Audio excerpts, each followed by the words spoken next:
every year. Team both within the hospice and also the management and the administrative staff within the Marie Curie Hospice in Belfast. I also want to commend the Marie Curie North Down fundraising group, who I've worked with on a number of projects, for their tireless work all year round to support vital services for those in need of end-of-life care and support. Behind every daffodil there is a story, and I have always been heartened and humbled to hear those different stories behind every donation. And when you're collecting, people do come up to you, and so many of them talk of their personal experience with very, very close family, relatives and friends, how they've been all impacted by terminal illness.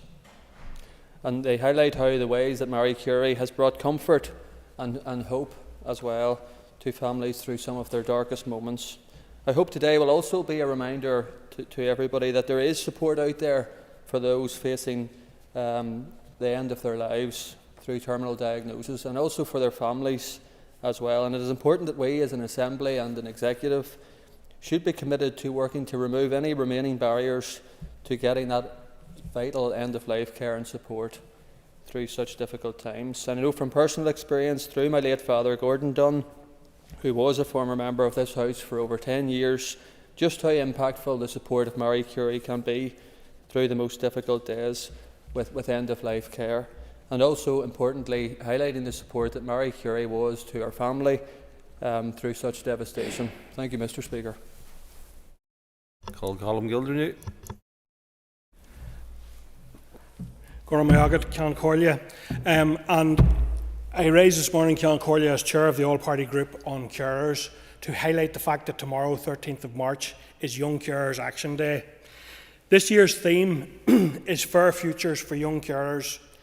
The day will focus on building a more equal future for young carers and, crucially, removing barriers that many of their peers will not face. Colleagues, there are over 17,500 child and young adult carers here in the North that we know of, and there are many that we don't know of, representing roughly 8% of all unpaid carers. Many young carers feel that they are conditioned to expect less from life, and I think that's an indictment on all of us in some ways. It is also important that there's a deep sense of unfairness that young carers receive no financial recognition for their caring roles. They are helping to prop up the health and social care system, but they don't get any of the financial support available to young carers in other places like Scotland. It's also important to highlight that there is no service, absolutely no service available here in the North for young adult carers between the 18 to 24 age group. And it has been said by some of those carers, everything feels like it stops at 18. You need help to get through this time when everything else is ending. So there's a cliff edge there for some of those hard-pressed carers. I also want to highlight some of the words of Bláthnaid Gervin, who I met recently at the All-Party Group on Carers, a young carer and an activist herself. And Bláthnaid has said, "As young carers, our lives are very different to other people. From a young age, we have already been exposed to many difficult experiences and challenges, including medical emergencies, e.g. surgeries and calling 999, and always staying alert for signs of epilepsy or life-threatening shunt failure. I hope to go to university and pursue a career, but how will I balance this with my caring role? Every time I talk or even think about this, it makes me cry." So that's the pressure young carers are under, and I would just ask everybody tomorrow and this week who are working with children and young people to take a good and maybe an extra look at that young person in front of you.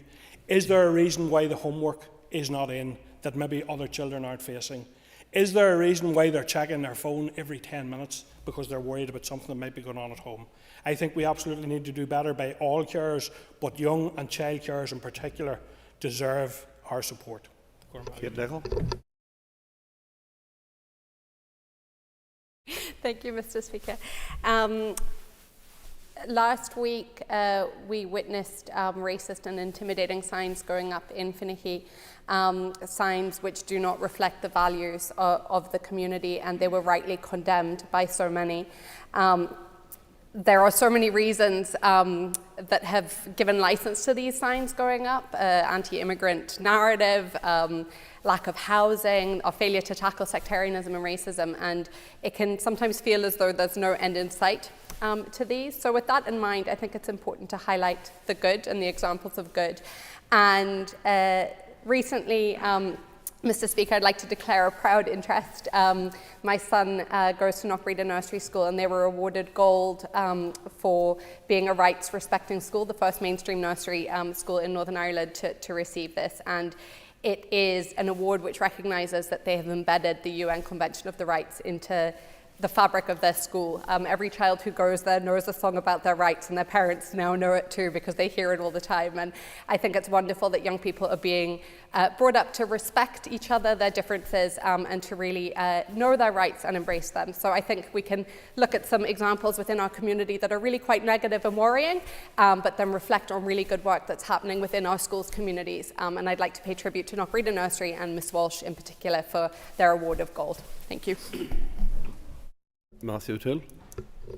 Mr. Speaker, today I want to pay tribute to the passing of Charlie Bird, which has just been confirmed today. Charlie Bird will be known to many people in politics here and people across this island as one of Ireland's most talented and well-known journalists over the past 40 years.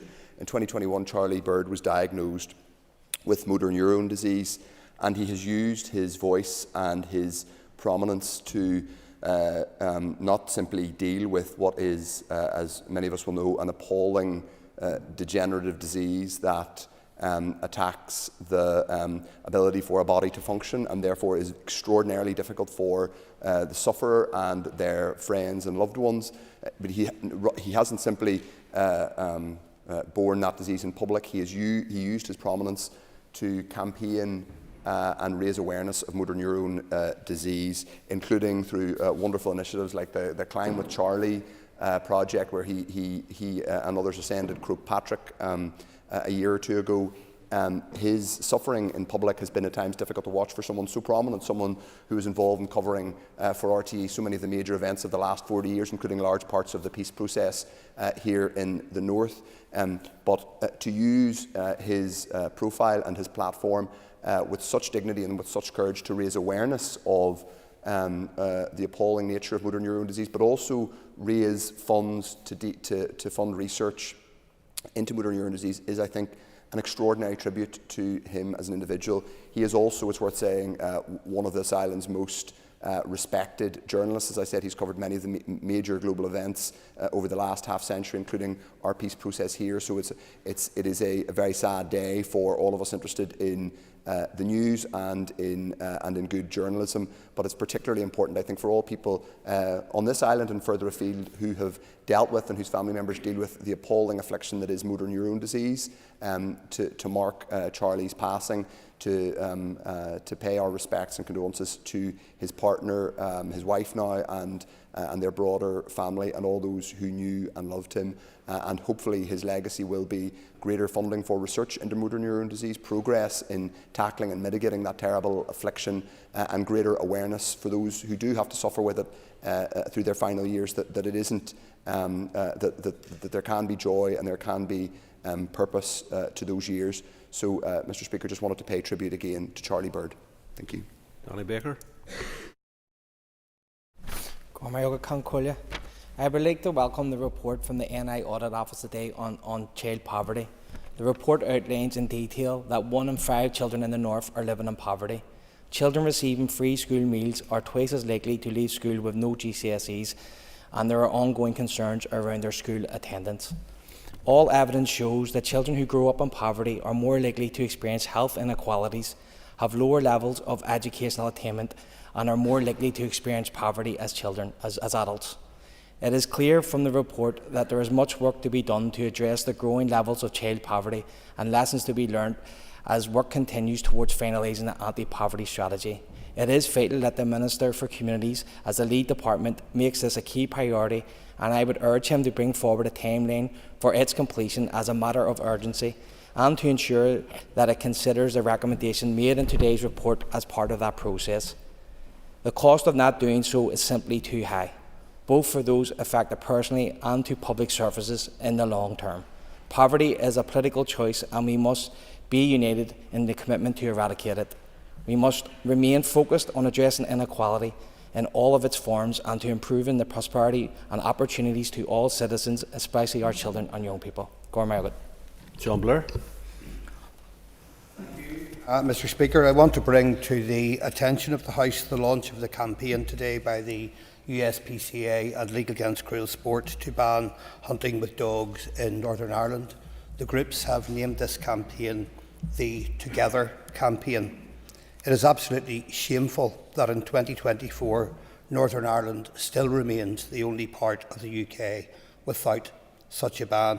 Members will know that this is a matter very close to my own heart and that I previously tried to introduce a ban through this Assembly.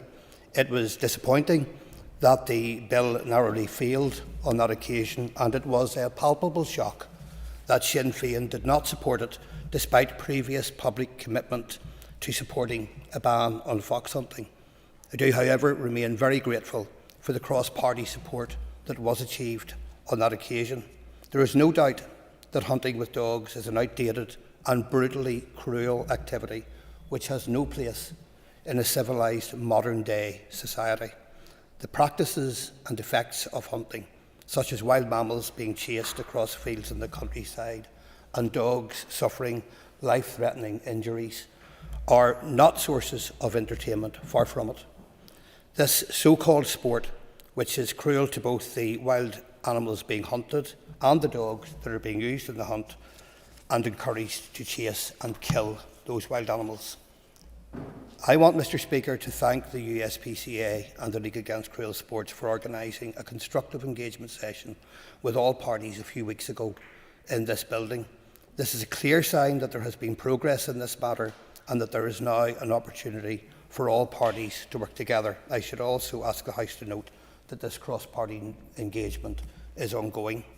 The campaign the groups have launched today reminds us that it really is time for a change in Northern Ireland. I'm urging the public to support the campaign and once again make clear the widespread opposition to this barbaric practice.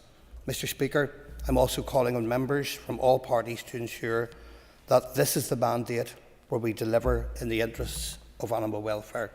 It is crucial that we not only bring Northern Ireland in line with other jurisdictions, but also that we lead the way by surpassing their standards of animal welfare. The time has come to do the right thing together. Jim Alistair. Mr. Speaker, Libraries NI, like many other public bodies, proclaims that its resources are tight and that it's short of money. I was therefore very disappointed to discover from the expose in yesterday's Belfast newsletter that Libraries NI has thought it appropriate to spend thousands upon thousands of pounds on books promoting trans agenda with toddlers, no less. The title of the article in the newsletter is Libraries NI stocking transgender-themed titles aimed at toddlers. And when you explore, you discover that that's exactly what is happening. Books like Introducing Teddy, which is said to be for children aged up to 5, has cartoon characters switching gender. Another book, 10,000 Dresses, aimed at age 5 to 6, has a little boy been told by his mother, boys don't dress up in dresses. And then the mother is vilified in that book to the point where the child runs away. Now, this is for 5 and 6-year-olds.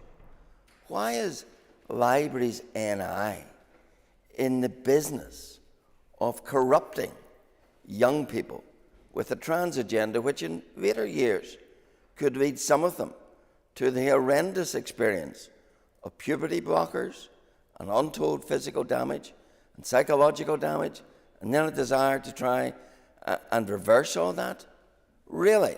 Has Vibries NI nothing better to do with its money than to engage in such promotion of the trans agenda?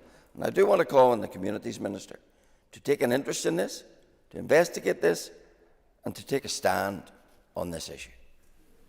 Cheryl Brownlee. Thank you, Mr. Speaker. I rise today to highlight the serious funding concerns raised with me by Monkstown Boxing Club. Sports clubs right across Northern Ireland do incredible work within their local areas, and I know that even in my constituency of East Antrim, we're blessed with numerous clubs who are making a tangible difference each and every day. Monkstown Boxing Club are no exception.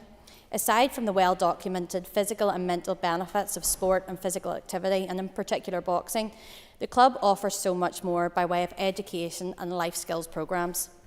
One such programme, In Your Corner, is an innovative educational support programme funded by the Department of Education through the Fair Start budget.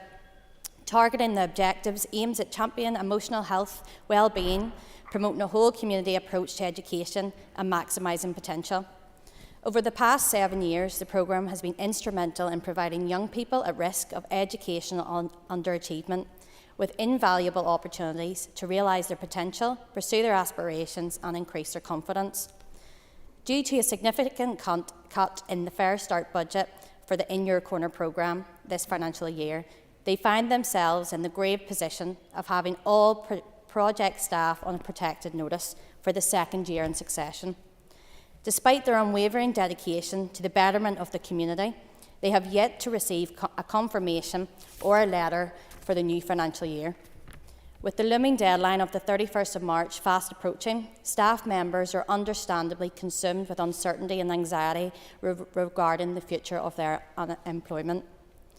Monkstown Boxing Club are faced with the very real prospect of losing their dedicated team members, and the vital services that they provide is deeply distressing, not only for the club but for the countless young people whose lives have been positively impacted by the programme and services.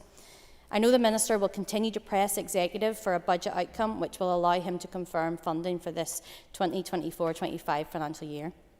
The continuation of this programme is not only crucial for the well-being and development of our youth, but also for the broader community.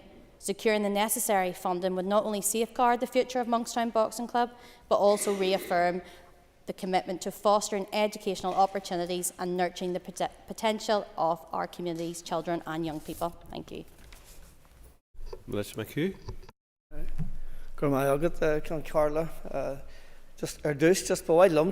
Firstly, I'd like to congratulate Jude Gallagher from Lisglass, County Tyrone. Gallagher from Newton Stewart in County Tyrone, and it's ironic that I should now be talking about boxing again too. Jude only but yesterday qualified for the Olympic Games as a result of his feat against his Turkish opponent in qualifying in the World Championship qualifying tournament. Jude, very, very dedicated to his sport, and we've just heard how the sport in so many ways adds not only to the individual but to community and that as well. And it is a great achievement on Jude's part. It's a reflection of the standards set by the Irish boxing fraternity in every respect, that we are world renowned for our ability to compete at world level in boxing in particular. And I also want to acknowledge the work done by Jude's own family, who his father John, that I know personally, was responsible for the establishment of the boxing club in that Newton Stewart at the present time. And Jude now, as I say, goes forward with the full support of all of the people, not only in Tyrone but throughout the whole of Ireland, on this island, that he will again come home with medals from the Olympic Games. So Amor Arza Arisa Jude. So the best. Good luck again. Thank you. Call Daniel McCrossan. Mr. Speaker, just follow on from my colleague Melissa McHugh. I too would like to add my congratulations to Jude Gallagher on what has been an exceptional achievement, and the whole of Tyrone are extremely proud of him and his achievements and wish him well going forward. Today I rise to outline concern in relation to Strabane Town Centre, Mr. Speaker. From 2019, there has been a project sitting for the public realm scheme that has been long promised for many, many decades. And the town centre in its current state is in a very poor condition. Footpaths are not even, roads are in a very difficult condition. Elderly and vulnerable people are slipping and tripping in the town centre, and it's caused a huge amount of frustration for local traders, for local people and those who are travelling in the town centre. There is no week that goes by that I don't hear of someone slipping or falling in the town centre. And whenever I raise it with the Department for Infrastructure, I'm told that it doesn't meet the standard because the trip level it doesn't meet their requirement. The sad reality here is that since 2019 there has been a public realm scheme passed through planning for Strabane Town Centre. Indeed, it has been sitting with the Department for Communities for that time, and there's a business case that has been outstanding as well. £7 million of investment is what is earmarked, and it is hugely welcome, and I'm very excited about the potential and opportunities that will arise as a result of that regeneration of Strabane Town Centre.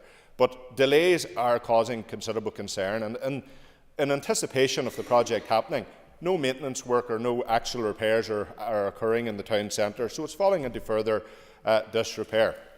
I've raised it with the Minister for Communities, and I've raised it with the Minister for Infrastructure as well, and indeed continue to work with local council. But it is important that when it comes to our town centres, the heart of our community, that we do whatever possible to ensure that they are attractive and welcoming and safe for everyone at every point in time. Now, I am hopeful, Mr. Speaker, that in the next few weeks we will see an announcement in relation to Strabane Town Centre, and we'll see that £7 million regeneration come to fruition, which will have a tremendous benefit to the people that I represent in that area. Strabane is very well located. It sits at the heart of an economic triangle on the doorstep of Donegal, with the county town of Omagh on one side and the maiden city of Derry on the other. It is a good place to do business in. It is a good place to live, and I would like to see it get its fair share of the cake. And I truly hope that in the next few weeks we see that rejuvenation project delivered and the public realm scheme finally in place. Thank you. That brings to a conclusion members' questions. Our next item of business is to... Yes? Speaker, I wonder, could you listen again to the contribution of Jim Allister this morning in relation to what I believe was an unwarranted and a disgraceful attack on an entire section of our children? And could you look at his remarks and see if they were in keeping with the conduct in this House?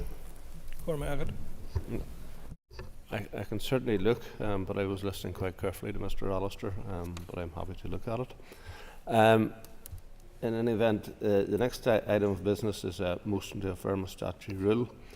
The Finance Minister has asked us to give her a few minutes' time because she's not just feeling the best. So I'd ask members just to take their ease for a few moments and see if we can carry on with this item of business. Thank you.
Members, I propose by leave of the Assembly to suspend until 11:15. So sorry everybody for the inconvenience. Okay, thank you for your patience. The Assembly is suspended.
Members, I'm going to resume business because I said previously that the Assembly was suspended until 11:15, but I'm just asking people to take their ease.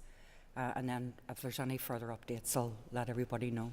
And thanks again for your patience.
Members, I'm sorry about this, but I propose by leave the Assembly to suspend until 11:30.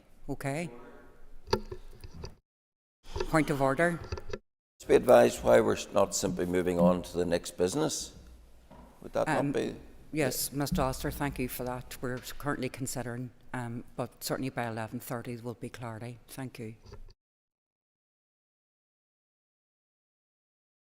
The sitting is therefore suspended.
Okay, members, the next item of business is a motion to affirm a statutory rule.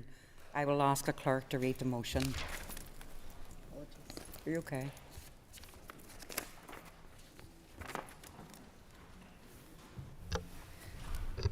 That the Rates Regional Rates Order Northern Ireland 2024 be affirmed. Thank you. Just ask the Minister to move the motion. Moved. So the Business Committee has agreed that there should be no time limit on this debate, and I call the Minister to open the debate on the motion. So members will be aware legislation to set the regional rates for businesses and Point of order. Sorry, Minister. Principal Deputy Speaker, just would like to inform the House Minister is just not feeling well at the minute, and I'd like your indulgence if the Minister was able to watch this debate from her TV in her room, and obviously follow along and respond to it whenever the debate is finished. Yes, that's fair enough.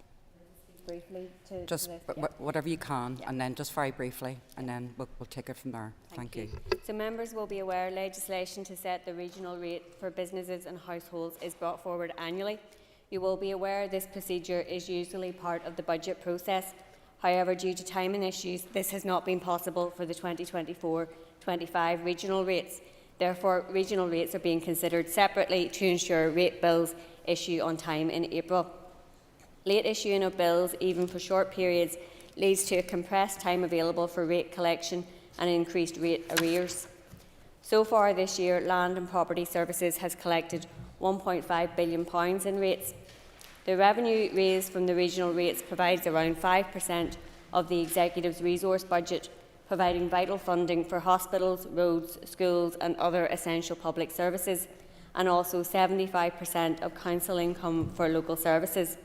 Taken together, the domestic and non-domestic regional rate, i.e. the amount from rates that goes to the Executive, is forecast to raise around £700 million in the forthcoming financial year.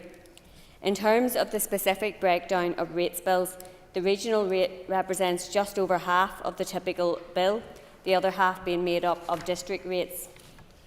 The Executive has no decision-making power in relation to the level of the rates poundage which local councils set.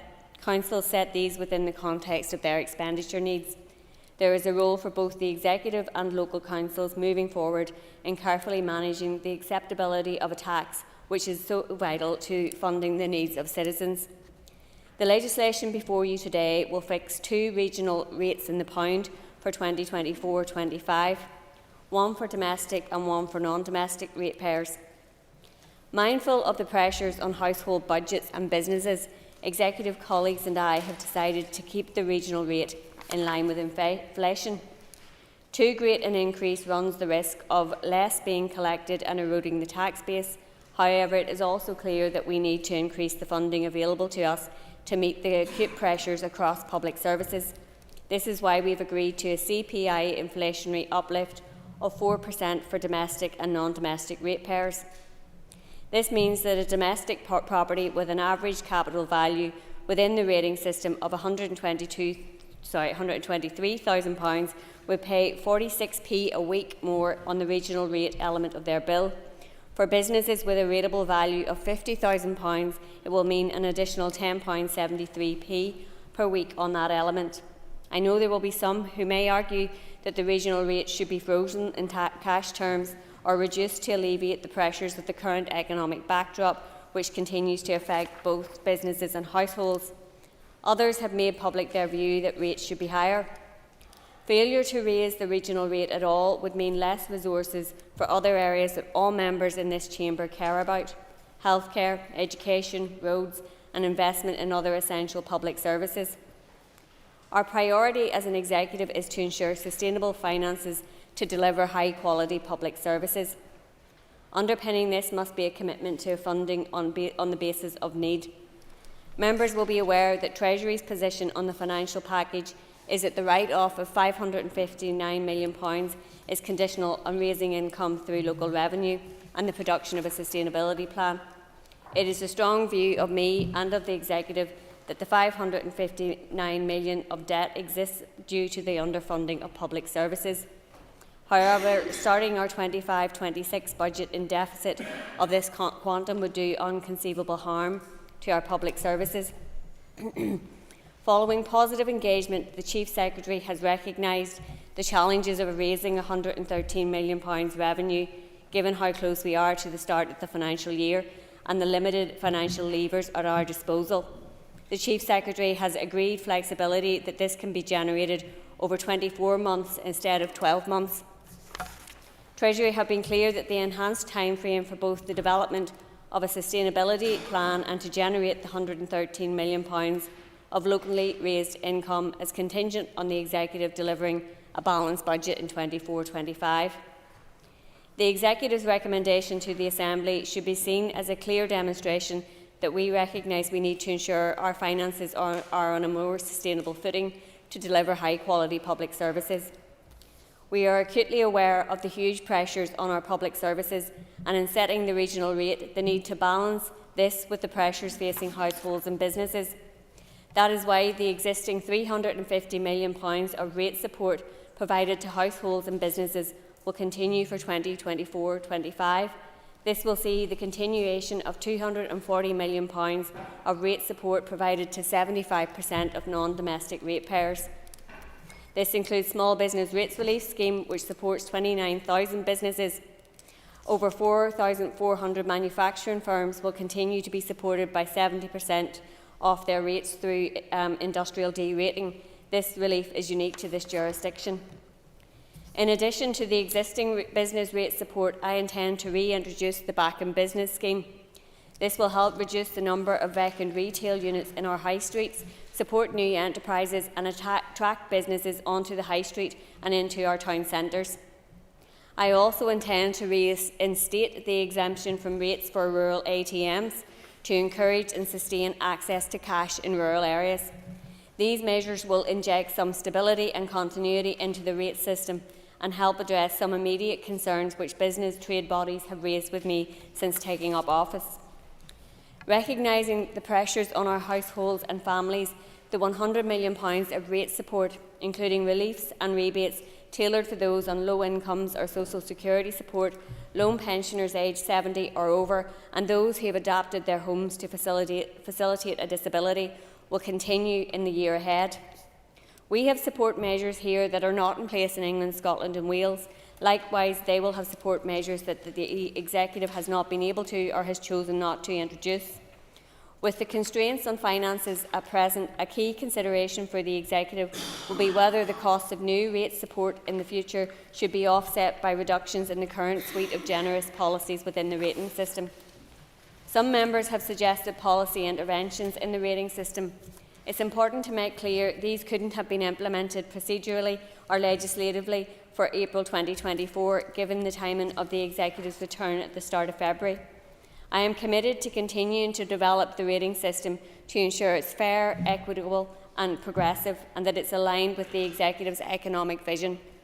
Expanding our tax base should be a priority, supporting businesses to grow and create jobs, building more houses to support communities and provide suitable homes for our citizens. Land and Property Services is already moving ahead with preparations for Reval 2026.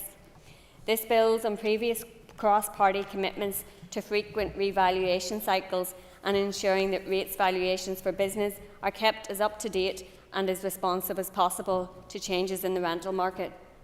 This follows the completion of 3 non-domestic revaluations in 8 years, which puts us ahead of England, Scotland and Wales in terms of revaluations for businesses and continues to guard against sudden and unexpected shifts in valuations. Members will be aware that a consultation on domestic and non-domestic rating reliefs concluded last month. Although the NIO consultation was focused on maximising revenue and therefore was too binary in nature to inform any nuanced change, there were still over 1,400 responses. I want to take time to consider these responses. It has been useful in providing us as an incoming Executive and Assembly with a fresh evidence base to be supplemented through additional policy and options appraisal work and further engagement. That process will allow me to set informed strategic direction for medium and long-term changes within the system. So allow me to move to the more technical matters covered in the order. The main purpose is to give effect to the executive decision for the regional rates for 2024-25. Article 1 sets out the title of the order and gives the operational date as the day after it's affirmed by the Assembly. Article 2 provides that the order will apply for the 2024-25 rating year through to the 31st of March 2025. Article 3 specifies 29.02 pence in the pound as the non-domestic regional poundage and not 0.5042 pence in the pound as the domestic regional rate poundage. I look forward to hearing members' comments and I commend the order to the House. Thank you, Minister. I call Matthew O'Toole, Finance Committee Chair. Thank you, Madam Principal Deputy Speaker. I'm going to speak first to chair the Finance Committee before speaking in my role as Leader of the Opposition. First of all, acknowledge the Minister isn't feeling well, and hopefully she feels better. Obviously, it is a challenge to do these things when you've got a head cold, so acknowledge that.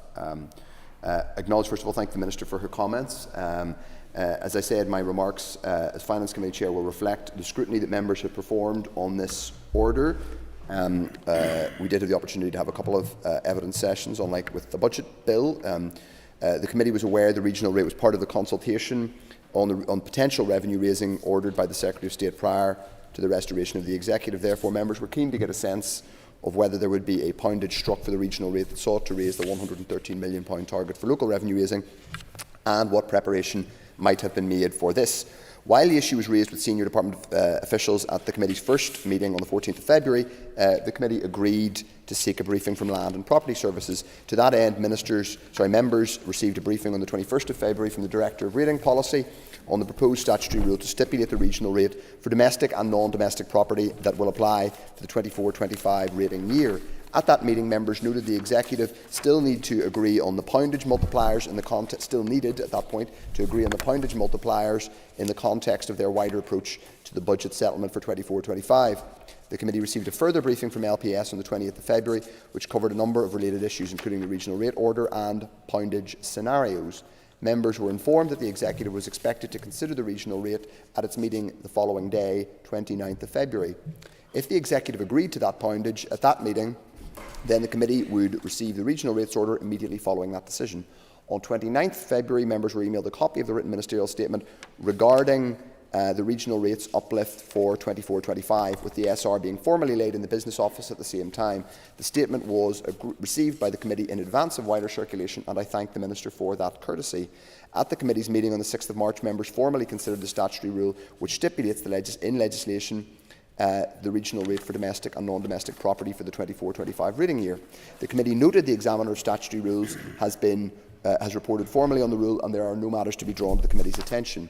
Members also noted that the Minister's written statement had not specifically stated the figure for the poundage multiplier, nor was the measure of inflation that was used detailed.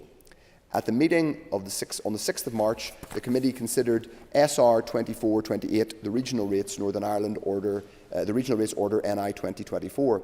As there were opposing voices when the question was put to agree the SR, a vote followed with 6 ayes, 1 no and 1 abstention. Therefore, the motion that the committee agreed to recommend that the SR be affirmed by the Assembly was passed. Madam Principal Deputy Speaker, I'm now going to end my comments as Finance Committee Chair and speak as Leader of the Opposition. Madam Principal Deputy Speaker, we have been a constructive opposition in the first month and a bit of our time here, and so in doing so we have sought to acknowledge that an incoming executive, despite our concerns over how the financial package was agreed, and despite obviously our frustration and disagreement with these institutions having been down for 2 years, we had sought to acknowledge that rather than being simply carping, that we acknowledged the fact that the incoming executive was placed in a position that they didn't entirely create vis-à-vis the public finances. So to that end, we did not specifically oppose. We abstained on the budget bill. The opposition will not be further to that position endorsing the regional rates order. I did not support it as an individual member on the Finance Committee. It is important just to set out a couple of the a bit of the context here, and I want to make a couple of points that I hope the Minister is able to hear and respond to, acknowledging the fact that she isn't feeling 100%, so I welcome the fact that she is at least able to participate in the debate and move the order. We have said consistently that what we need alongside anything to do with revenue raising is a clear, costed and timeline plan for public service recovery. Indeed, this Assembly endorsed the Opposition's amendment to the very first substantive motion we debated in this chamber, which was to insist upon a costed timeline plan for public service recovery. We have yet to see that. We have yet even to know when it's going to be provided to us, despite that being the firm will not just of the Opposition but of the entire Assembly chamber. Not only that, we now know that we aren't going to have we're unlikely to have anything approaching a multi-year budget. Some of that is connected to the fact that there's an election this year in Westminster, and we await an SR from a new government. But that should not stop the executive parties who have been meeting and discussing a programme for government, so far as I'm aware, for nearly 2 years now, from providing an indicative set of spending priorities next to a multi-year programme for government and a plan to rescue public services. That shouldn't be that difficult. Indeed, the Minister, whenever she spoke about the regional rates order,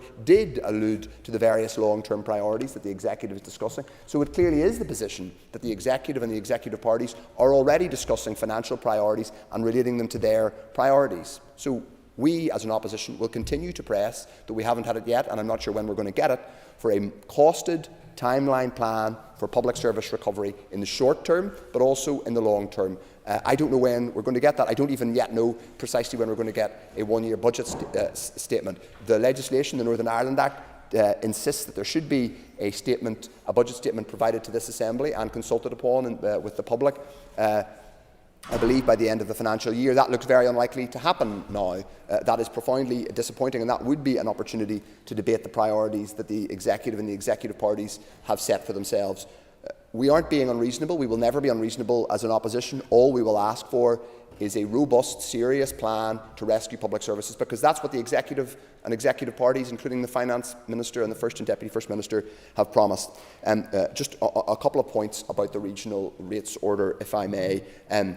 On the regional rates order, as I said, I didn't support, and my party doesn't endorse the regional, this particular setting of the regional rate. As we have done in councils across the north, we have set out our view that we should be seeking to ease the burden on householders and indeed small businesses where we can.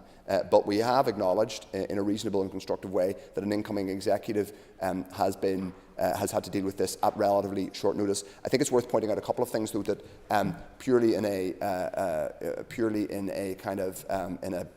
bureaucratic sense could have been done much better, and I would leave this with the Minister, and it came up at committee too. Number one, the written ministerial statement that we received on the regional rate increase did not include a specific percentage increase on the regional rate. It set out a series of worked examples, if you like, for a property worth £123,000.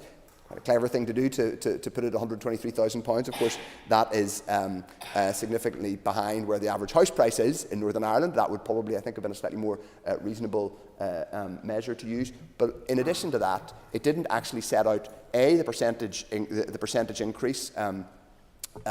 Which I think is just quite a basic bit of information, to be honest. I think it's the very least that we as MLA should expect that when there's a written ministerial statement setting out a percentage increase in what is the major tax that we vote on and levy.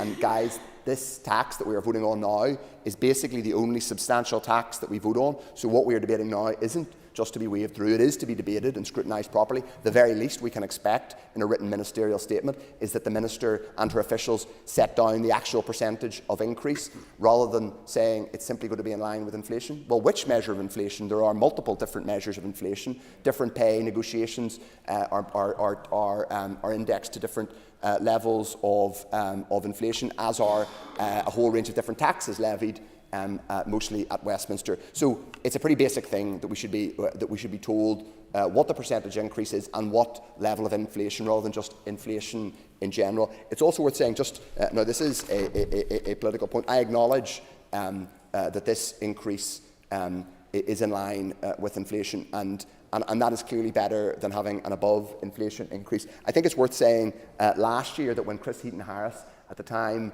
when he was going through a punishment budget, whenever the UK government set a regional rate, which was actually below, it was the only part of what they did in relation to the North that was less punishing, they set a regional rate that was below, I think at that time, a measure of inflation. The First Minister, the now First Minister, said then that, I don't think what I said was that devastating, but clearly I'm having more of an impact than I expected.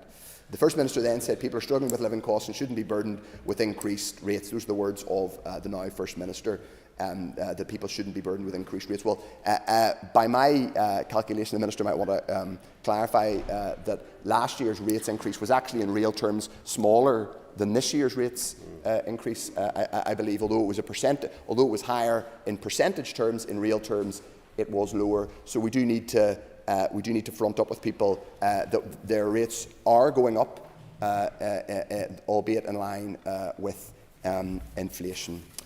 So that is different from last year. I just want to make a couple of broader points about how we budget here, and it is really, really important. We're in a position now where there is and the Minister alluded to it, there is a consultation ongoing on how the rating system works. That rating system clearly places a heavy burden on locally raised rates. It's basically the only tax in any substantive terms that we levy here. We don't yet know what the executive's position is on revenue raising. We've heard different things. A letter went from the executive parties to London, to the UK government, saying effectively that they had started the work on revenue raising, and then that letter was subsequently disclaimed or denied or played down by different executive parties. We as a constructive opposition have always said if there is a legitimate debate, if there is a debate to be had about revenue raising, by all means come back and tell us what it is, but the conditions that we will insist upon as the opposition are pretty reasonable. Number one, is it progressive? Yes, we are a left-of-centre party. We believe in progressive taxation. We believe that people, unlike the current Tory government, unlike other parties, indeed other parties in this island, we do believe that people who should bear the greatest burden of increased taxation are people who have greater ability to pay. So we think that's a reasonable principle. The next principle is that it's tied to improving public services. If we're going to ask people to pay any greater taxation, and that includes the rates that we are increasing today, by the way, this is going to increase people's bills. Let's be clear about that. The average ratepayer is going to pay, in fact, everybody is going to pay more as a result of what we're doing today. Let's be clear with people. What's it for? What's it going to be used for? How's it going to be used to get down waiting lists? How's it going to be used to improve public services? So those are the tests by which we will judge any proposed rates increase. We won't accept any rates increase that simply puts an additional burden on working families, ordinary workers, dealing with the cost of living crisis without even the vague promise, let alone properly costed plan for improving public services. Madam Principal, Deputy Speaker. So today's rates increase is one that we're not going to endorse. We won't be pushing it to a division, but should it go to a division, we won't be endorsing it. I don't think we can go on in a situation where we simply wave through tax increases without and budget bills which will impose cuts on departments and ordinary public and public services without being clear with the public what we're doing, and without being clear with the public about what the plan is for public service recovery, because we've now been here for more than a month. And we have had loads and loads of motions from executive parties which express aspiration. And that's great, because I'm glad that we're setting big ambition and big aspiration. I'm glad that we want to deal with school uniform costs, because I want to deal with it too. I'm glad that we're debating today workers' rights, because I want to deal with that too, after a decade and a half of us falling behind on basic workers' rights and employee rights. I'm glad that we're debating a whole range of other things, including the burden on childcare that faces working families who get minimal support. I'm glad we're dealing with all that, but at a certain point we are going to have to be honest with people about how we're planning to deal with all those things, because we haven't yet. All we've done is express aspiration, and then the two substantive pieces of legislation we passed are, number one, a budget bill which solidifies the cuts that were imposed by a Tory government last year, and number two, a regional rates order which does increase ordinary families' taxation. Now, there are justifications that ministers can give for that, but we should be honest with people that that's what we're doing, and we don't yet. And if ministers feel that they have no choice to do that, that's one thing, but they should at least be honest with people about when they're actually going to deliver a plan, when there's actually going to be a plan to rescue our public services and to deliver on all the promises that have been made in this Assembly chamber over the last month. That's not too much to ask, and that's what we as a constructive opposition will continue to ask for in the days and weeks ahead. So I will give way briefly. I thank the member for giving way, and I think he makes a very valid and important point. The public that are looking in on this place see the motions and obviously the results of those motions and are interpreting them as actual changes to their reality. Will the member agree with me that that is not entirely appropriate, that the public deserve honesty and actual real intent from this place and delivery on those intentions? I think the member makes a very strong point. That there are two key ways in which we can deliver on positive public service change. I'll give away in 1 second. Number one is through passing legislation which actually changes people's lives and creates legal rights and creates burdens on public authorities. Number two is assigning money. We haven't properly done either of those things yet, so I think we do need to be careful about the message we give to the public. I'll give way to Ms McAllister. I take the member's points around being honest, and I think that is very important. And I know that we in Alliance, we have always been honest with the public and realistic, and we are also ambitious about where we can move forward. But would the member not agree that there is still an opportunity, and there needs to be opportunities, just as the SDLP done, just as they had done last week on Opposition Day, and they would continue to do, and bring forward motions on issues that will not be fully funded, but to put forward what policies should be so that we can actually enforce those policies moving forward, and that we can put our right foot in where it should be. That improving where we go in terms of policy, before we have consultations through the executive and before ministers are actually able to put their mark down, that it's important that this House also debates those issues. Would the member agree? And if the member does not agree, will the member then will the member agree that the SDLP will no longer bring motions forward and instead will bring forward legislation? Just to remind people, interventions should be short. I think the member has made her question. I didn't say at any point there that no party should ever bring a motion. We'll be bringing lots of motions to be debated in this House, but I would remind her she's in the executive through the chair. We're the opposition. So parties that are in the executive should have the honesty to tell the public what they're doing with the power they have in the executive and how they're going to use that power to change people's lives. I totally agree. We can debate motions. We're all politicians. We all enjoy debating things. The test of any government is what it actually does with the law and with spending power to change people's lives. That's the very reasonable question we will be asking as an opposition. But I take her point and I agree with it, that it is always right to have always useful to have a debate where we indicate our direction of travel and our aspiration. Totally agree with that. And indeed, this afternoon I'm going to be in strong agreement with the Alliance motion on integrated education. But my ask in that debate will be that is followed up inside the executive with a solid plan to put back the ring fence on shared and integrated education that's been taken away. So we follow up that motion with practical action. So I've drifted off slightly the regional rates order, Madam Principal Deputy Speaker, and I'm sure you're about to drag me back to it. Simply to say, we won't be endorsing today's regional rates order. It won't be for us to say whether or not it goes to a division. I commend the Minister for coming to the Chamber, though she's feeling slightly under the weather, to bring it forward. But I hope the next time that we debate anything fiscal that we have a little more detail in terms of what the money is actually going to be used for. Thank you very much. Thank you, Matthew. And our next speaker is Nicola Brogan. I would like to begin by thanking the Minister for bringing the regional rate order for 2024-2025 to the floor of the Assembly. I appreciate the very tight time frame to have rates bills issued to households in early April as scheduled. As members will know, the regional rate is the only major tax that the Executive has control over. In the current financial year, Land and Property Services collected almost £1.5 billion in rates, which includes the district rates set by local councils. The revenue generated by rates is used by the Executive and local councils to deliver public services including health, education, roads and waste management. Without the revenue generated by rates, the Executive would not be able to sustain our frontline public services which people rely on every day. The cost of living crisis has had a devastating impact across society, and there are so many families out there who are really struggling to pay their bills and put food on the table.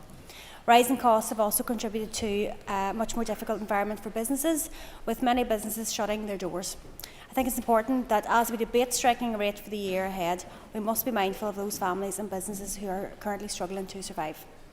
The domestic and non-domestic poundage multiplier set out in the rates order for the year 2024-25 keep the percentage increase in line with inflation, which is currently sitting at 4%. This level of increase strikes a good balance between ensuring the delivery of sustainable public services and protecting the most vulnerable in society.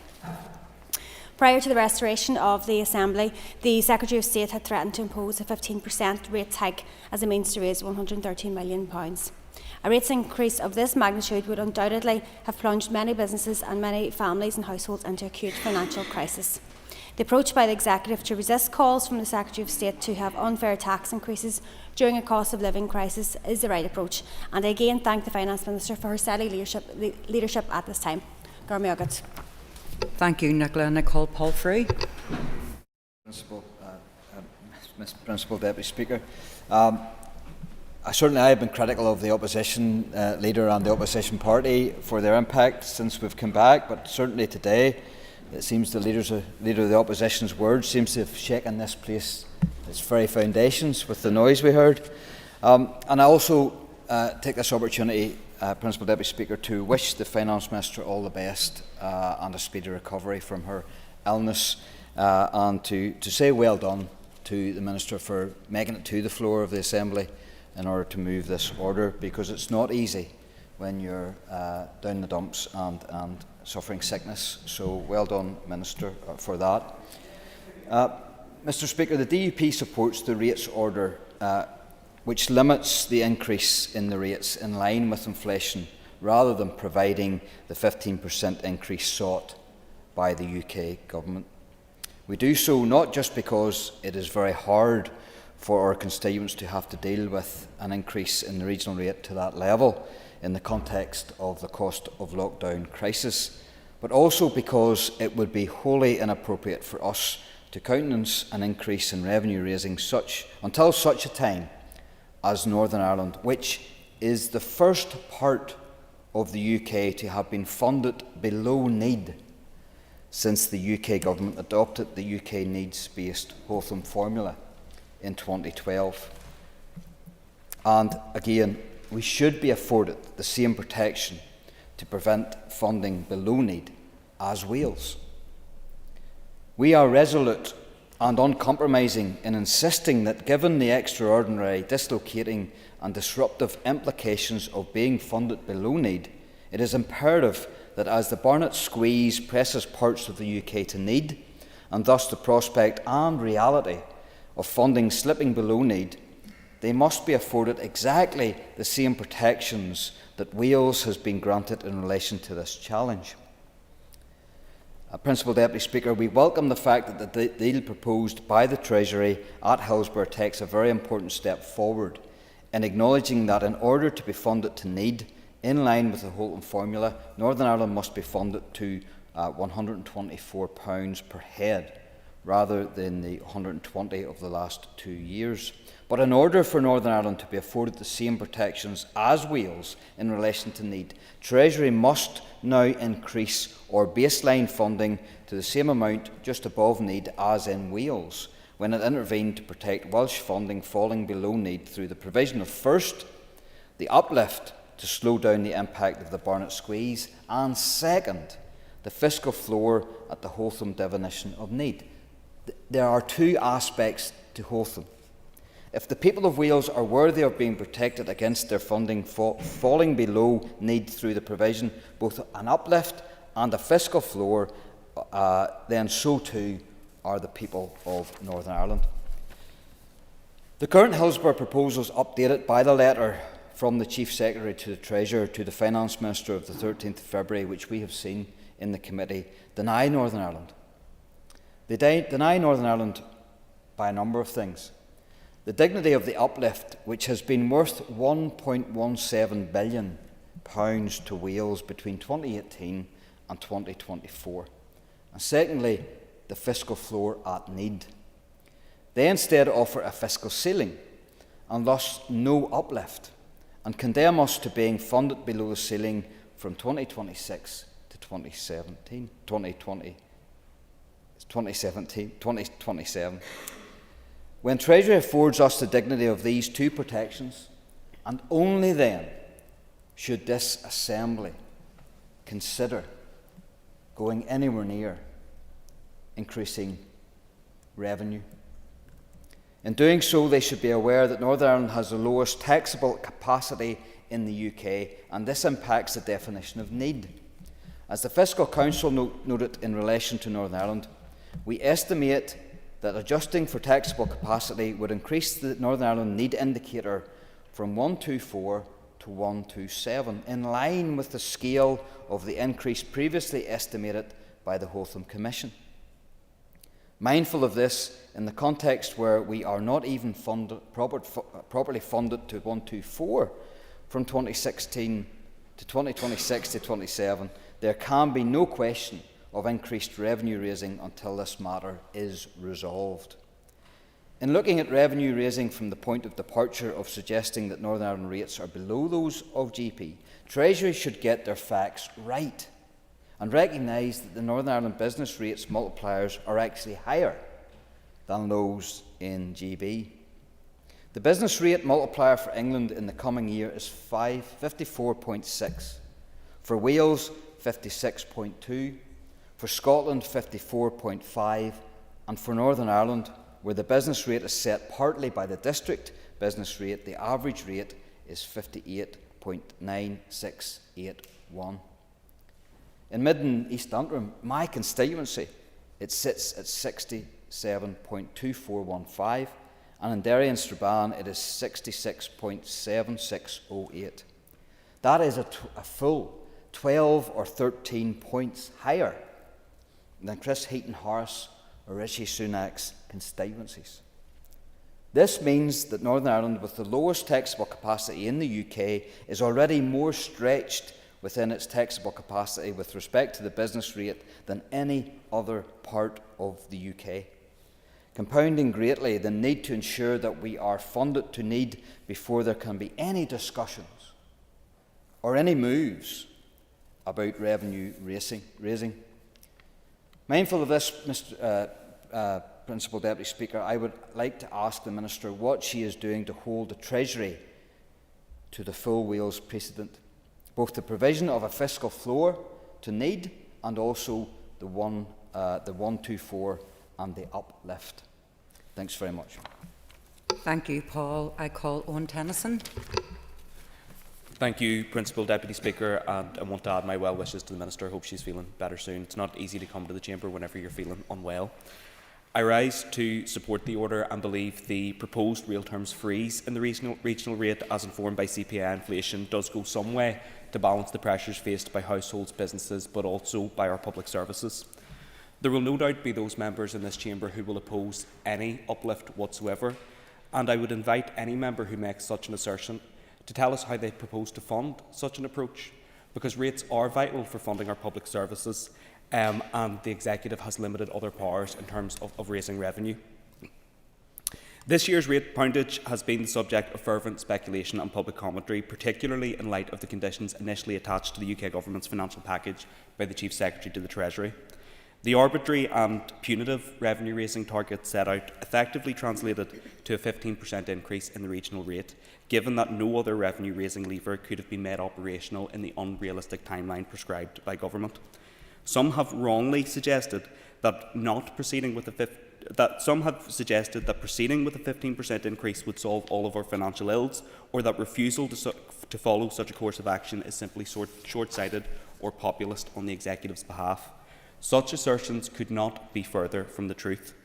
Simply because the regional rate is the most immediately available lever to the Executive, it does not follow that it is necessarily the most progressive, fair or best method of raising significant additional amounts of revenue. In fact, were we to rush to follow the approach of government and levy anything like a 15% increase, Given the unprecedented cost of living and cost of doing business pressures experienced over the past 2 years, it is likely that many would simply be put out of business, which would damage our economy, reduce our rates base, and actually set back efforts to deliver financial sustainability in the longer term. So too would it make recovery of the £175 million in unpaid rates from previous years all the more difficult. The UK Government knows this. Indeed, that's why when the Secretary of State struck the rates poundage last year, he struck a below-inflation increase for domestic households and a freeze for non-domestic ratepayers. Elsewhere in the UK too, significant reliefs have been made available to hospitality, leisure and retail, which have not been replicated here. It remains the view of my party that an independent review of the rating system and associated reliefs is now necessary to ensure that the system is progressive, supports our economic objectives and is fair.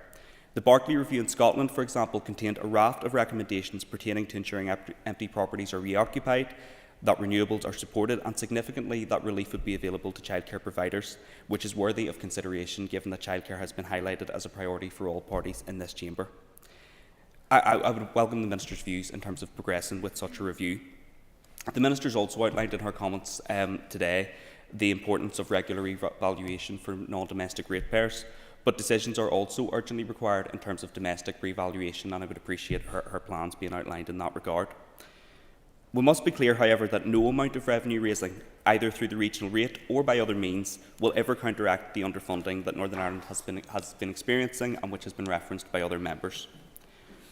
Nor will it counteract the reckless approach to our public finances which has been engaged in by Westminster, with the spring budget again prioritising tax cuts over much-needed investment in our public services. Rates is one small but nevertheless important part of the conversation, which is why I am supporting the order today. But delivering financial sustainability will require a much wider, long-term and strategic approach. That must include the UK Government moving to ensure that, having acknowledged underfunding, that an equitable funding formula is now put in place, that the Executive's fiscal framework is updated so it does have the appropriate powers to engage in progressive revenue raising, and that a programme for government is forthcoming which prioritises the stabilisation and transformation of our public services, which is so desperately needed. And so I look forward to further constructive engagement with other parties and colleagues and with the Minister in that regard going forward. Thank you. Thank you. I want to call Jim Allister. Thank you. I do have to say I detect a significant degree of grandstanding by the Executive today in respect of the rates order. They are trumpeting the fact that they are retaining it at inflation. But these are the same parties who across Northern Ireland in our councils voted well above inflation increases in the district rate. Very few of them, if any, perhaps with the exception of Lisburn and Castlereagh, struck a district rate below inflation. Many of them far in excess of inflation. And who voted them through? Members of the same parties who are in the same Executive telling us it's a virtue to grandstand at inflation rate, when in Mid-East Antrim, for example, the DUP and the Alliance Party joined to vote through a district increase of 9.78%, almost 10%. So I think it's pretty clear that there is a degree of grandstanding going on with a view to putting off the hard decisions, and that will be the trademark of this Executive, I forecast, putting off hard decisions about financial matters. And if in the meantime you can do a little Brit bashing, so much the better, as far as the Minister and her party, and sadly, as far as our partners are concerned in government, who are deploying and learning a lot of Brit-bashing tricks from Sinn Féin. Mind you, all these parties were those who tripped over themselves to get back in here with a financial package that they now decry as wholly inadequate. Remind the House again, of course, some of them were prepared to come with no money on the table. Such was their enthusiasm. And some were prepared to come by paying with their principals to be here. But in terms of setting of the district rate, it is set, I believe, to make a political point, not to deal with fiscal reality or responsibility. And I think that this executive simply stores up more difficulties for itself going forward. The Minister told us that the Treasury is now saying that the 113 million and the repay of the overdrawn money can now have a 24-month period. She was careful not to tell us if that's now accepted by the executive. She simply said that was the offer. And perhaps when she comes to answer this debate, she will indicate whether that now is an agreed position about that particular matter. She also told us that she was going to reinstate the Back to Business scheme, which is probably good, but what she hasn't told us is what's the net cost of that. So we're increasing rates according to need, apparently, but then we're going to diminish them by various schemes. What is the net cost of the concessions being made, and what, therefore, is the net income in terms of increase that's been achieved? And where in all of that scenario is the frightening level of write-off of unpaid rates, a truly shocking level, which seems to simply, with a shrug of the shoulders, be written off far too easily. And I think that does raise a point of agitation with many constituents who struggle and are anxious to pay their rates, and then read in the press that so many million of unpaid rates has been written off. And they rightly query and say, well, why am I the fool paying my rates if many others just get them written off? So where is the vigour and the rigour in terms of reducing the unpaid rates in this province, which would be a benefit to us all? So maybe the Minister can tell us what action programme she has to deal with rates which are never paid in society, so that there might be a greater degree of equity for us all.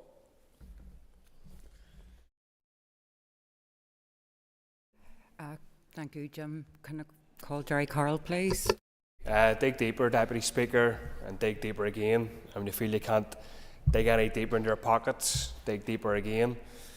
That's the message of this executive. Pay those extortionate rents, put up with the rate hikes, and shut up about it, essentially.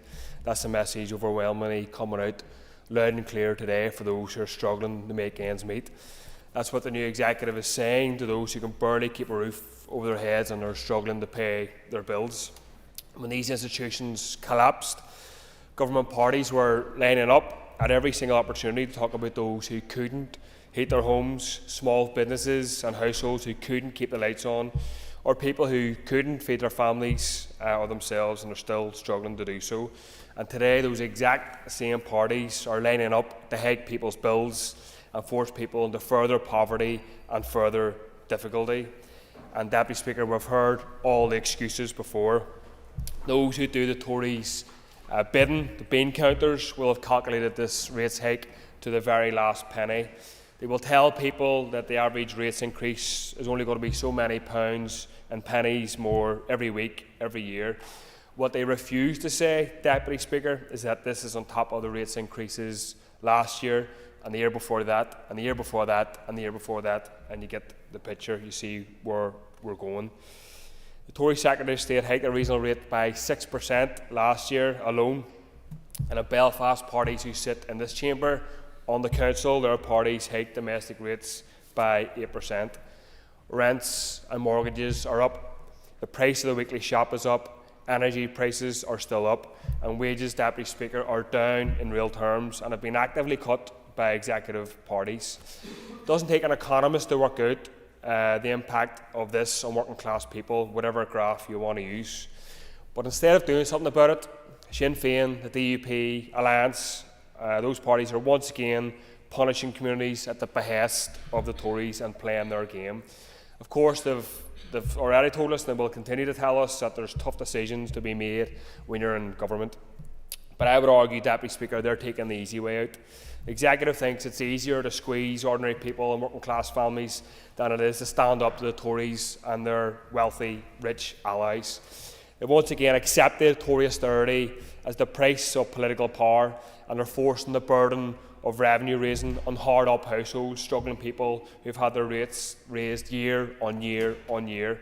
Nobody will deny that our public services are in urgent need of funding, but this could be easily addressed through progressive taxation, which sees the wealthiest pay their fair share. It's a false proposition to say rates hikes is the only way to fund our public services. We do need a new rate system that is based on income and profits, and that fundamentally should be part of the conversation. Deputy Speaker, I heard a few days ago that public transport workers have overwhelmingly rejected the pitiful offer foisted upon them by this Executive. I think those workers and other striking workers are best placed not only to win a proper pay rise, but to shift the narrative about the funding of our public services.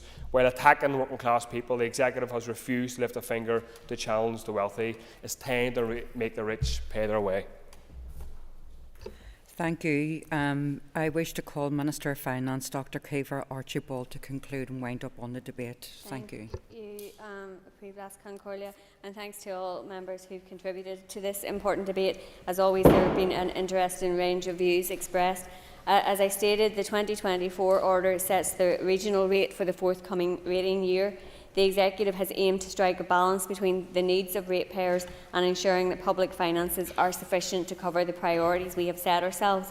So I just want to pick up on some of the points that have been made in the course of the debate. And the Chair of the Finance Committee made a number of points. He made a point around a plan about the delivery of public services, a recovery plan.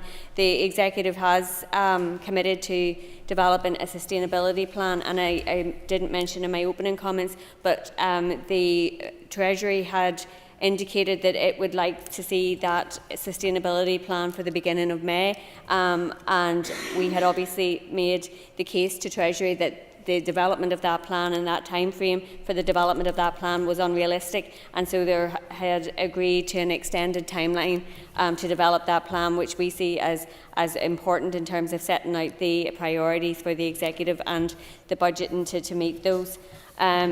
The Chair also mentioned about the average house price. So the average house price in 2024, that's not the same as the average capital value, which is what I was referring to. So house prices are so the £123,000 is not the current average market value, it's the rateable value that I was referring to in respect of that.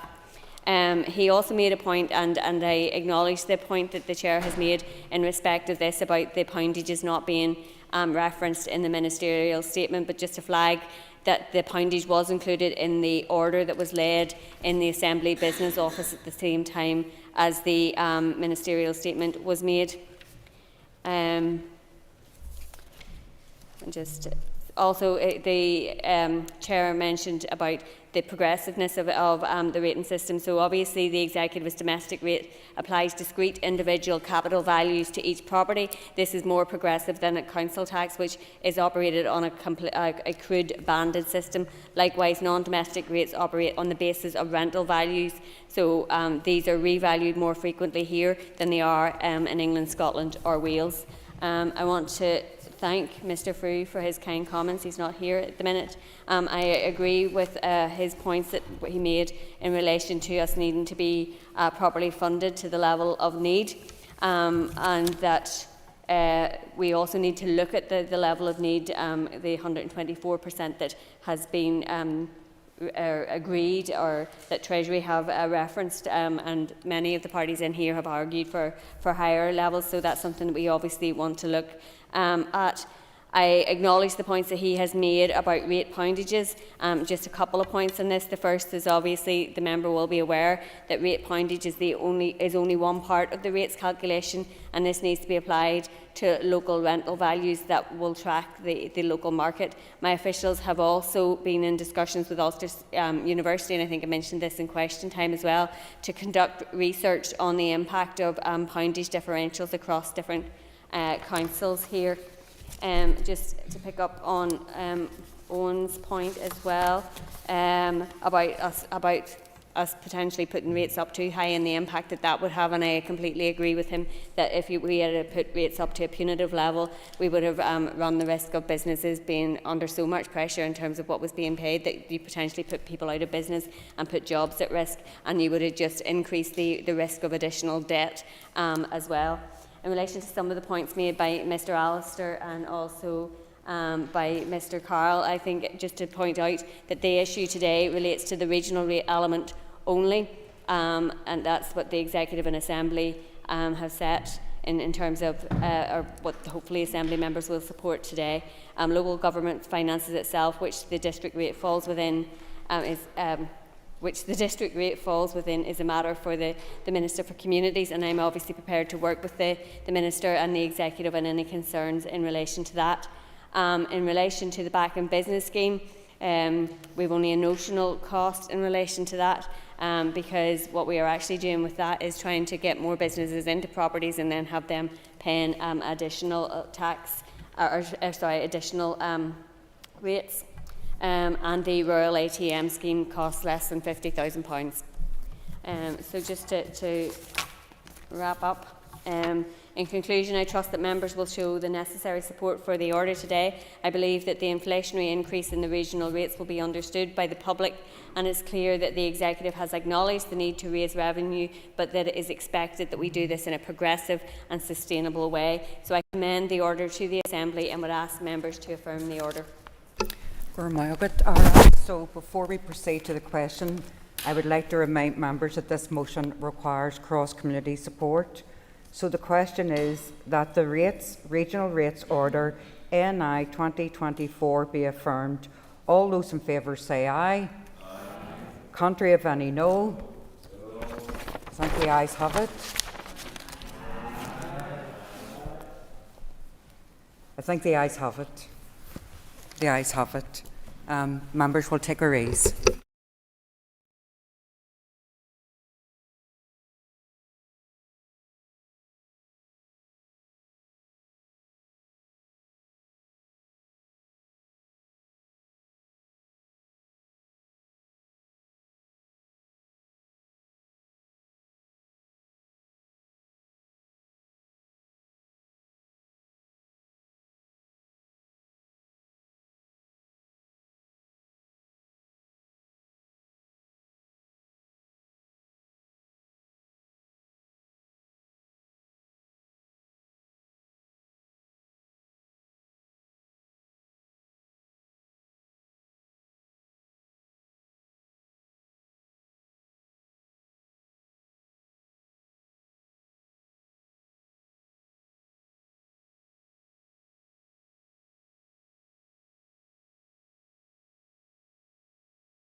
Okay, the next item on the order paper is a motion on workers' rights. Clerk, will you please read the motion? That this Assembly stands in solidarity with workers and trade unions in their campaign to improve workers' rights and conditions, acknowledges the insecurity that workers face due to precarious working arrangements such as zero-hour contracts, fire and rehire practices and bogus self-employment, recognises the importance of supporting work-life balance, access to paid carers' leave and entitlement to tip and gratuities for workers, believes that increased trade union membership and recognition is vital to improving workers' rights and conditions, and calls on the Minister for the Economy to continue to work to bring forward new employment legislation to address these issues and to support and protect workers. Thank you. Yes, point of order. Thank you. As per the last debate, the Minister for Finance will be responding on behalf of the Minister for Economy and should be following the debate from her room. Thank you. I call on Declan Kearney to move the motion. The overarching economic model... Sorry, Declan, just say moved and then I'll open a debate. Moved. Okay, so the Business Committee has agreed to allow up to 1 hour and 30 minutes for this debate. The proposer of the motion will have 10 minutes to propose and 10 minutes to wind. As an amendment has been selected and is published on the Marshall list, the Business Committee has agreed that 15 minutes will be added on to the total time for the debate. And I've been advised that the Finance Minister will be responding to the debate. So, Gormalga, Declan, do you want to move the motion and open the debate? The overarching economic model which we live within has become a byword for workforce and workplace inequalities and exploitation. And this motion highlights the nature of some of the most systemic inequalities which exist today, such as a lack of access to paid carers' leave, the entitlement to keeping tips and gratuities, fire and rehire practices, or bogus self-employment scams.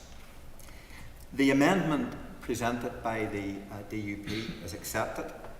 We feel that it is a helpful contribution to the scope of this motion. Our motion also extends solidarity with all workers and families and the trade union movement in their campaigns to improve workers' rights, terms and conditions. The race to the bottom approach throughout Ireland has created what the Irish Congress of Trade Unions have described in their policy paper No Going Back as an economic crisis qualitatively different to any other recession in modern times. We all know, see and even experience the repercussions of the current cost of living crisis. The living standards, once viewed as denoting relative affluence, have now become the characteristics of the working poor. Those enduring precarious work have become described as the precariat. The Irish Congress of Trade Unions has appealed to us all, North and South, to rethink our approach to dealing with these issues, to reconsider and embrace policies previously rejected as perhaps politically impossible. So this is a time for new thinking. Continuing to recycle and use the same policy processes in the expectation of different results is a recipe for more of the same. A paradigm shift is required towards economic and industrial strategy and employment relations in this region. And the starting point for how to do so is contained within New Decade, New Approach. We need a new deal for workers and families. Those who suffer the indignity of wage inequality, poor working conditions and discrimination at work, and who are pushed to the margins of society are young people, women and disabled people. And they are our family, our friends and our neighbours.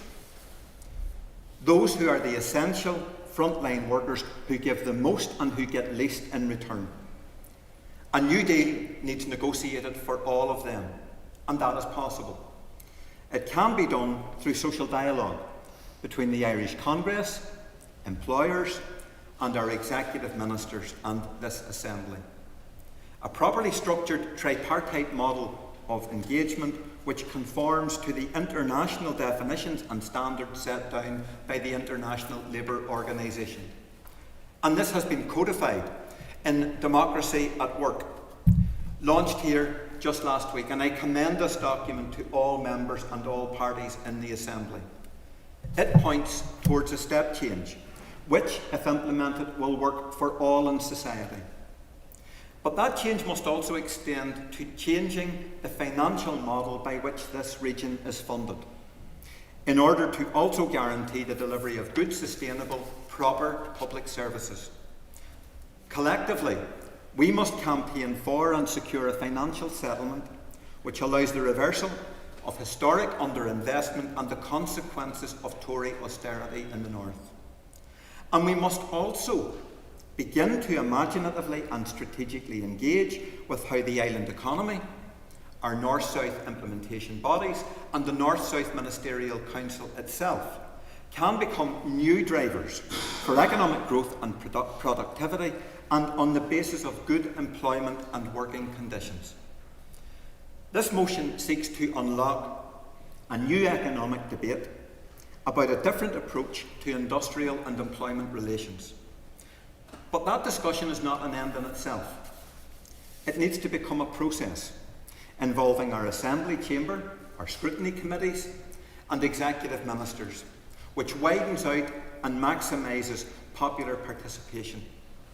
And if we embrace that discussion as a shared opportunity, the end can take the form of a public policy framework and a programme for government which conforms to democratic equality and needs-based outcomes. And most importantly, alias Reeve Cancoria, a political and a policy consensus which puts the priorities of workers and families in this place at the heart of our political institutions. Thank you, Declan, and I ask Philip Brett to move the amendment. Thank you. Philip, you have 10 minutes to propose and 5 minutes to wind, and all other speakers will have 5 minutes. So please open the debate on the amendment. Thank you, Madam Principal Deputy Speaker, and I'm delighted to contribute to this important debate here this afternoon. Can I congratulate the member for South Antrim for bringing forward this important issue, and can I thank him and his party colleagues for accepting our amendment. Just to make clear, Madam Principal Deputy Speaker, the remarks that I make are in my capacity as DUP Economy spokesperson and not in my role as Chairman of the committee. Our amendment seeks to improve the motion before the House this afternoon and to cover additional areas which I believe should be able to command the support of all parties here in this House. I want to firstly focus on the additional elements included within our amendment before then moving to the main body of the motion proposed by Mr. Curie. Firstly is regulations to be brought forward for miscarriage leave and pay here in Northern Ireland. The loss of any pregnancy is a source of profound sorrow and grief for any family, and I believe that employment law should be both compassionate and supportive of those facing those circumstances.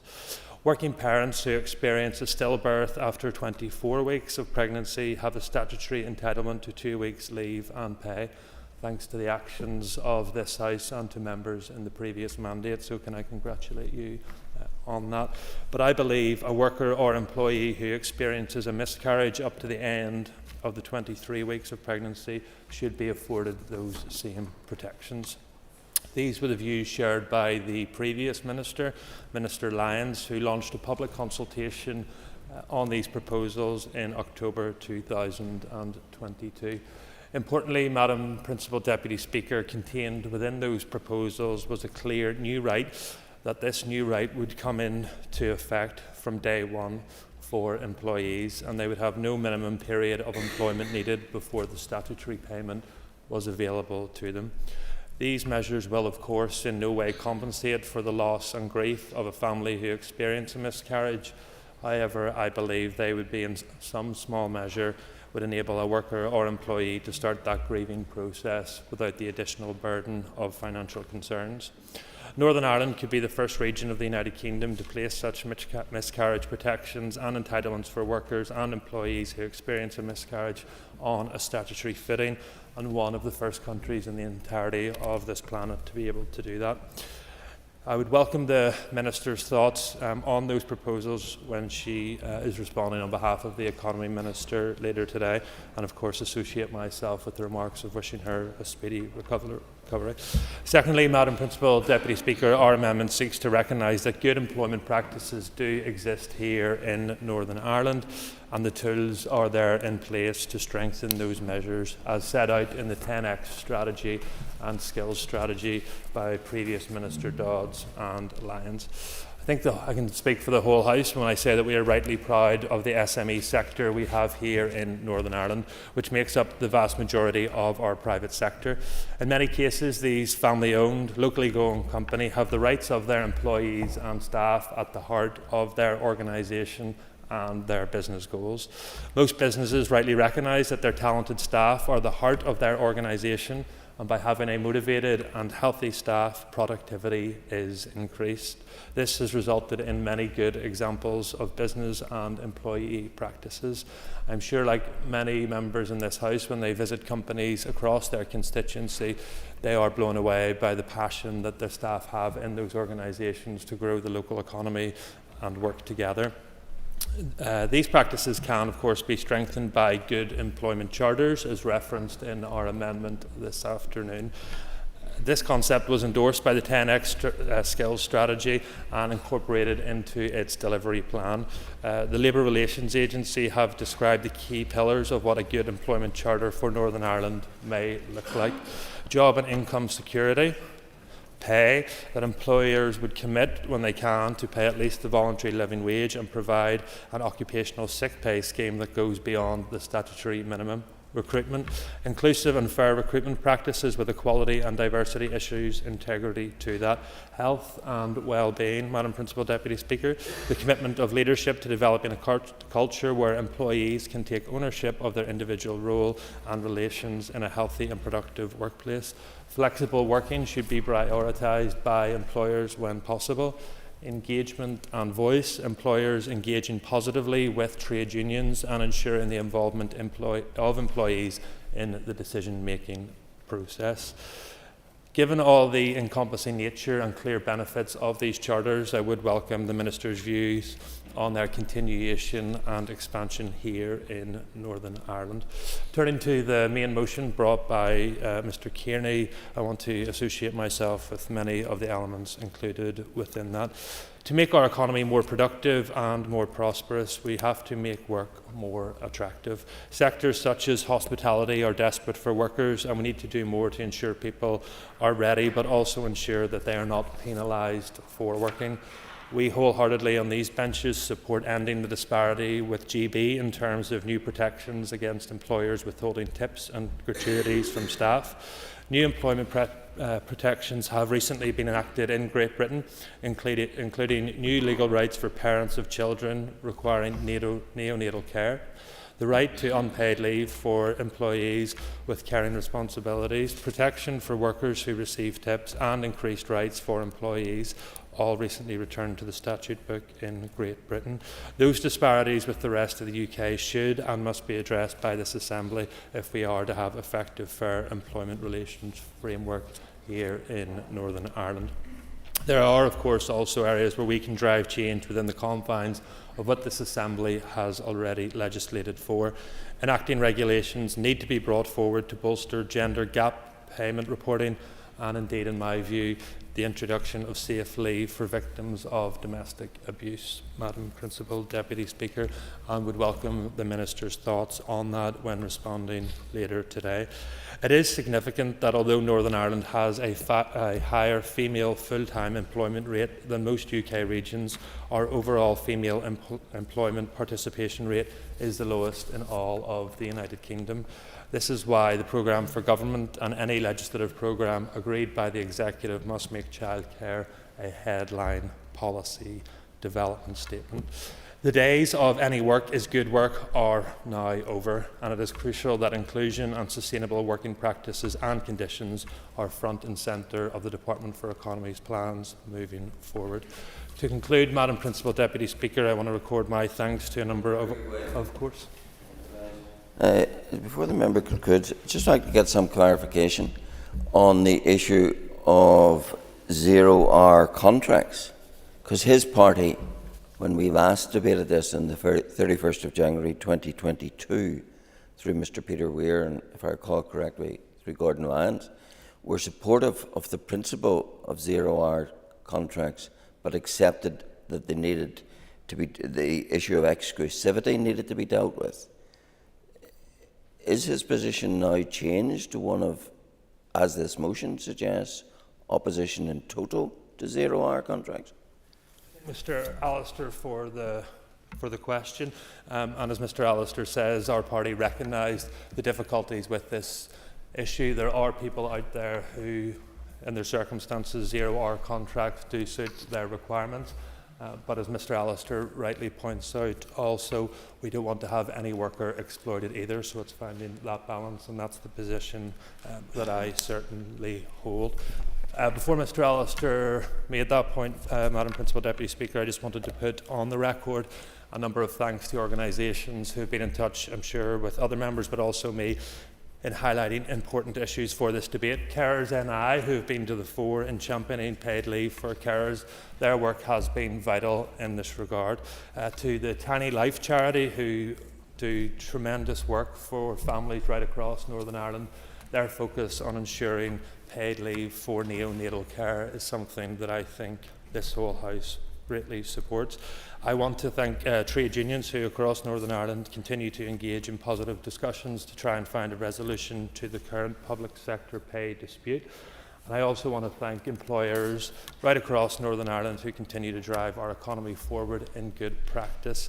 I want to commend our amendment to the Assembly here this afternoon, Madam Principal Deputy Speaker, and hope that Northern Ireland can be a leading example of delivering workers' rights here as a key part of the United Kingdom market. Thank you. Thank you, Philippa Colsar-Cheesewood. Thank you, Principal Deputy Speaker.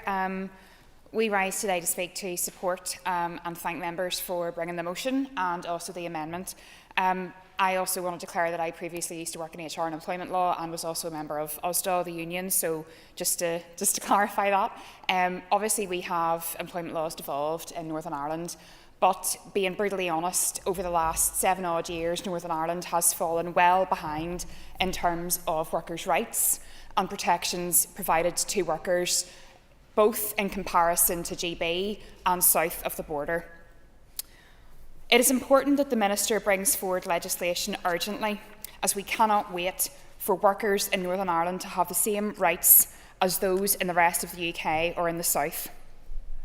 I also want to pay tribute to my colleague, Dr Stephen Farry, who was the former Minister for Employment and Learning, who ensured that Northern Ireland was protected from the worst elements of some of those draconian laws brought in under the Tory administration.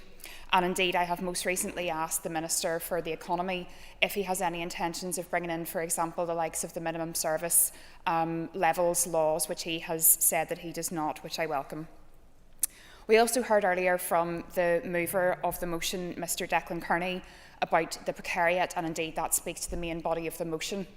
We have seen massive changes in our economy over the last 10 years, and that has spoken to those people that are in those forms of unsafe, often casual working that is both exploitative and actually damages our economy. We are supportive of those laws that seek to protect workers. We are supportive of those people who are working in the likes of Carers NI, Tiny Life, Legal Island, the Equality Commission NI, the Human Rights Commission and others who are seeking to make sure that workers have the same protections in law as they do elsewhere. However, I look to the Equality Act, for example, 2010, that was made in GB, and I look at some of the different legislations that we derive in terms of seeking to protect workers here in the north. There is definitely a lot more that can be done to tidy up the legislation that we use here to protect workers. For example, I look at most recent developments in GB, a new duty on employers to take reasonable steps to prevent sexual harassment of employees in the course of their employment, new rights to carers leave and neonatal leave, as others have mentioned, extension of protection for employees in health and safety cases, changes in the calculation of compensation for discrimination awards, collective redundancy consultation changes, a day one right to written statement of terms and conditions for all workers, the introduction of new flexible working rights, the extensions of redundancy protections to pregnant women, a new statutory right to request predictable working patterns from employers. The lack of these workers' rights are having serious real-world consequences on workers and their families in Northern Ireland. For example, the lack of workplace rights for carers is driving many from the workplace and leading to burnout and financial struggles. We support carers NI and their lobbying for a change in the law, and we also note that 1 in 3 people with caring roles are leaving work, so we need to act urgently. In terms of public interest disclosure legislation, again, this is an area which needs to be updated. Rights and responsibilities in relation to public interest disclosures are contained within the Public Interest Disclosure Northern Ireland Order 98. I would encourage the Economy Minister to consider lessons that could be learned from the government consultation on the GB whistleblowing framework and also the additional requirements through the EU whistleblowing directive. Something that isn't referenced in the motion is gender pay gap reporting, which Mr Brett, as Chair of the Economy Committee, referenced, and we need to recognise that there are powers already there to at least partly address this. If the First and Deputy First Minister were willing to use them, they could bring Section 19 of the Employment Act into force. The Act provides for the making of the gender pay gap reporting regulations, which should have been in place by 2017. However, given the delay of implementing these, the gender pay gap reporting regulations should go further and, like the South, apply to employers with 50 or more employees, not just 250. And the reason I mention that, Principal Deputy Speaker, is because, as others have referenced, Northern Ireland is predominantly an SME economy, and therefore we want to make sure that whenever we're actually going out of our way to strengthen workers' rights, that we are monitoring and doing that in a way which is reflective of our economy. I will indeed. That's the same clarification question of the Alliance Party on the issue of zero-hour contracts, because in the days of Dr Stephen Farry, he held a consultation and he concluded that zero-hour contracts should not be banned, but the exclusivity of them should be reformed. Is that still the Alliance Party's position? Or, in supporting this motion, are they now pursuing the abandonment of zero-hour contracts? And the member has an extra minute. I thank the member for his intervention, and obviously the issue of zero hours contracts is one that impacts us all. Indeed, we note that the use of zero hours contracts is predominant in areas also where there is a lack of gender equality in terms of health and social care, hospitality and other areas of employment. We want to make sure that the use and exploitation of zero hours contracts comes to an end, and we have absolutely no hesitation in responding to the member by saying that we intend to make sure that those exploitative forms of working are indeed come to an end, and we are absolutely delighted to make sure that we have the best forms of employment for workers in the North. In terms of closing, Principal Deputy Speaker, we want to make sure that Alliance play our full part in protecting workers. We look to working with the Economy Minister to do this in the months ahead. Thank you. Saoirse. I call Steve Aiken. Thank you, and thank you, Deputy Principal Speaker. I must apologise that, a bit like the Finance Minister, I'm rather croaky today, for which I apologise, and sort of my splutterings as they continue. I shall keep my remarks blissfully short in that case. First of all, I need to make a declaration of interest. I am a very proud member of Unite, the trade union, and I support fully what Unite is trying to do, particularly when we're trying to deal with the challenges of zero-hours contracts and the diminution of workers' rights across Northern Ireland. And this is diminution of workers' rights across all of our United Kingdom. The Ulster Unionist Party will be supporting both the motion and the amendment. We believe, I think the Ulster Unionist Party has been quite clear in this, and we have been on a bit of a journey. But the most important things about zero-hours contracts is the fact that it is undermining the labour market. In fact, it is working against what it was originally set out to do. And by removing workers' rights, what we are doing is we're making our labour market much less responsive to the needs that Northern Ireland needs. And when we tie that, when it's being utilised by not just sort of what we used to consider the low-wage economy, but things like the medium-wage economy, we're now looking at everything from airline pilots all the way down to people who are working in sort of hospitality and the other sectors as well, are all being delivered by the problems that they have with zero-hour contracts. And there has to be something done about it across our nation. Somewhere in the United Kingdom, we should be setting down the aims and objectives to make sure that we're pushing away from zero-hours contracts to be able to establish the strength of workers' rights. And if we can't do it in our part of the United Kingdom, I don't know where we can, because we have the flexibility and the ability to do it. I'll also talk wider about some of the other rights as well, that there is very definitely a sense, and many of us MLAs who are involved in the trade union movement get a chance to talk to trade unions across the board about some of the key issues that are out there. But it's not just the sense of their undermining of rights. It's the sense of not having trade union recognition is beginning to undermine their ability to be able to work in the labour force, but also to be able to adjust and move for better pay and conditions. And it's also that issues conditions I think is very important, because it's been pointed out by other members. We have to focus in on issues like parental rights, like on bereavement rights. But we also need to make sure that our workers believe that this Assembly has their backs. Because one of the things we must do is ensure that we are in a position where we can support our workforce. Because we want Northern Ireland to work. We want to see growth. We want to see growth across the areas. But to do that, our workforce need to think that they're being valued.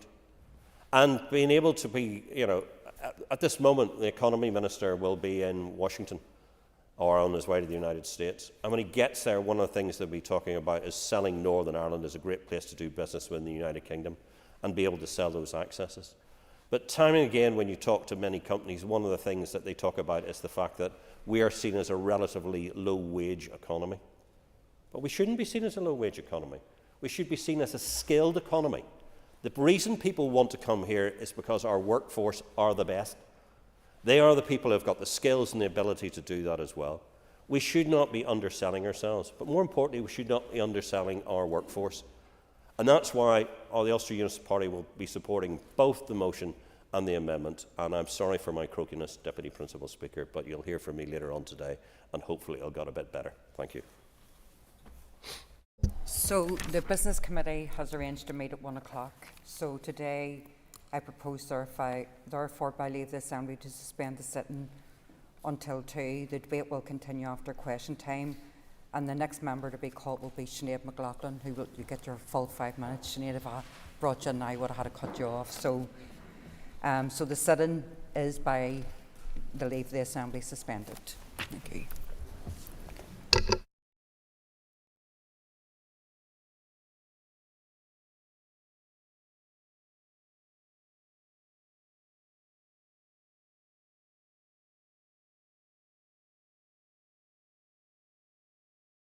Assembly Chamber. Sound.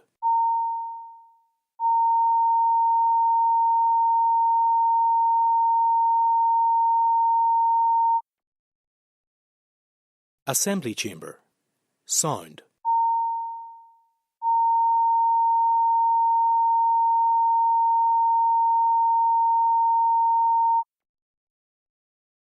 Assembly Chamber. Sound.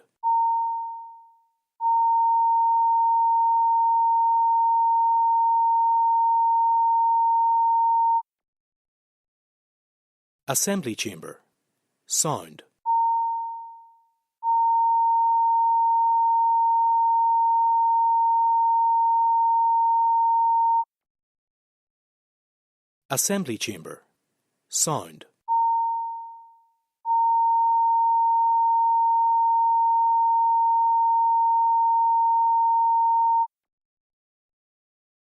Assembly Chamber. Sound.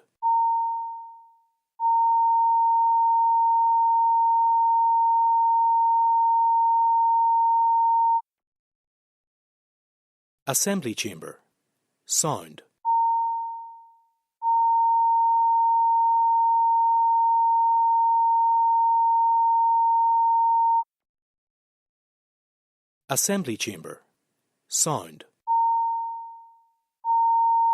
Assembly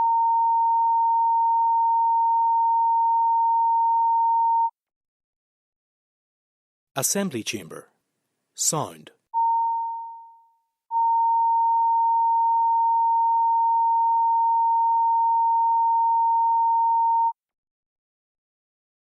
Assembly Chamber. Sound.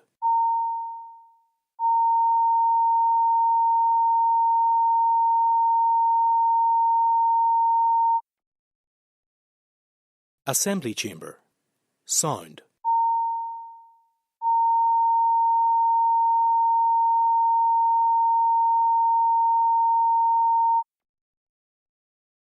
Assembly Chamber.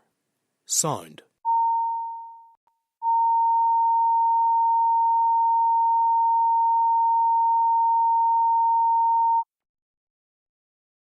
Assembly Chamber. Sound.